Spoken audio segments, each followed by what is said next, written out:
I'm John Clark, and today I'm bringing you day 5 for our church-wide Advent devotional series. The Christmas tree has gaps and it's too short. There isn't enough room in the oven for everything, and someone who means a great deal to us isn't coming. This is not how we imagined the holiday.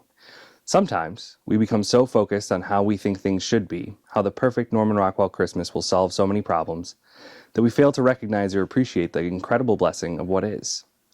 The nation of Israel had a very specific idea of how the Messiah would come. They were so focused on Christ coming as a warrior to rescue them that many didn't recognize their long-awaited Savior when he actually arrived. Why? He came into this world in the humblest of ways, in a manger surrounded by work animals. He had no need of pomp and circumstance. His idea of what was most important was to pay for our sins and save us through his grace. Christ's return in glory, when every knee will bow, is yet to come. It will happen in his perfect timing as part of his perfect plan. For now, let's try to surrender our plans to him and recognize the blessings he places in front of us. Look again. Maybe that squat tree is decorated with ornaments that tell a story of your family.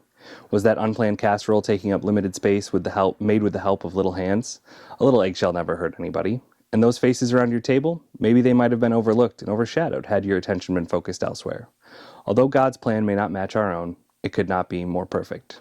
So let's reflect and determine the areas of our lives where we're reluctant to surrender to God. In the coming weeks, try to be consciously aware of any preconceived ideas you bring to any event you attend or plan. Practice relinquishing those ideas and be open to what God might want you to see.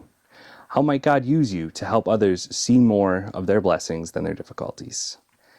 Looking to Scripture, in Ephesians 1:18, it says, I pray that the eyes of your heart may be enlightened, so that you may know what is the hope of his calling, and what is the wealth of his glorious inheritance in the saints. Thank you. Merry Christmas.